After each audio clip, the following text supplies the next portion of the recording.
time for a very quick mention about the key pocket of trade yesterday. Metals were active. Agam,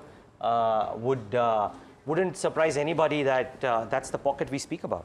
Yeah, we talk about the metals pack and, well, also number 30 on the periodic table, zinc, that specific one. And let's not forget, because of that, we're also going to be talking about Hindustan Zinc, which has in fact gone up by a whopping 2.5%, or rather 2.5 times, pardon me, in this calendar, in this financial year. That's less than 2 months. So we've seen a surge out there from 295 rupees per share all the way up to as much as, well, what is it now? 741 rupees per share. We're going to talk about all that, Neeraj. I didn't know about the periodic table bit, yeah? Yeah. So you're clearly teaching your kid a lot of things. Yes, yes. And I'm in general good in chemistry. Ah, okay. So pardon me for that. But yeah, I mean, I don't know if it's chemistry or something else, but there's some crazy moves out there happening, as you have discussed on the multiple derivative setups as well. But I just thought this note from Gavikal Research was interesting about what's happening across the world on industrial metals. So thought we'll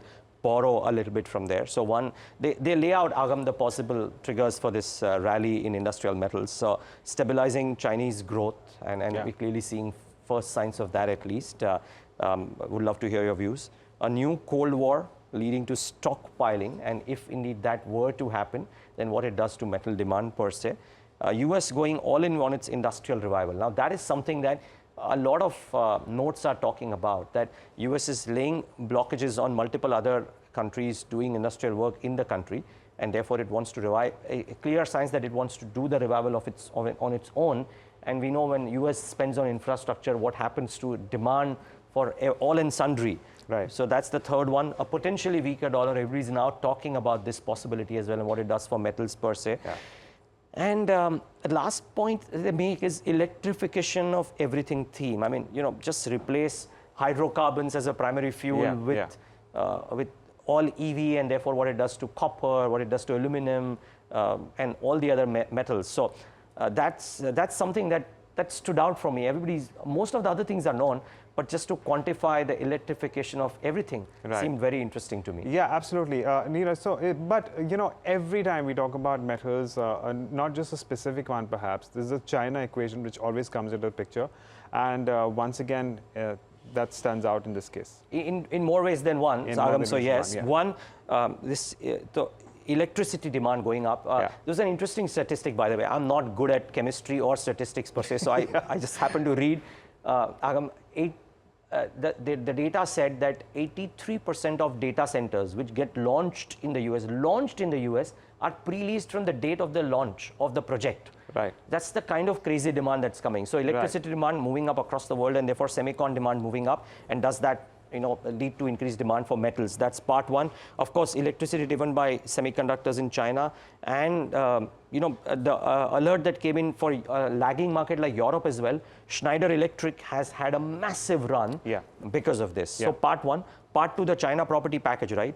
This simulation that happens because of the China property sector. It recently unveiled a package to boost property sector. The package included about $42 billion worth of measures. Effectively, what they're going to do is, as I read out from one of the notes, is that they are People's Bank of China will provide 300 billion yuan or $42 billion to financial institutions to lend to state-owned enterprises. The state-owned enterprises, in turn, are expected to buy the unsold apartments that are already being built. Right. Does that help the sector, and therefore does it bring about the metal prices uptick? So that's the other question. And there are stock-specific triggers, right? You spoke about the periodic table and zinc, and the other underlying factor for Hindustan Zinc, which is silver price rise. Absolutely, There's just no other way to place silver as opposed to Hindustan Zinc on a low free float. So, you know, Neeraj, we've been talking to a handful of commodity guys on the F&O show over the past couple of weeks. And every single time, there are two metals which stand out in terms of bullish bets. One of them is copper, and the other one is, of course, zinc. For good reason, for many reasons that you've already enumerated. I'm actually looking at the chart for Hindustan Copper as well. Of course, Hindustan Copper and Hindustan Zinc are the two companies which have done the best over the course of the last 1.5 months.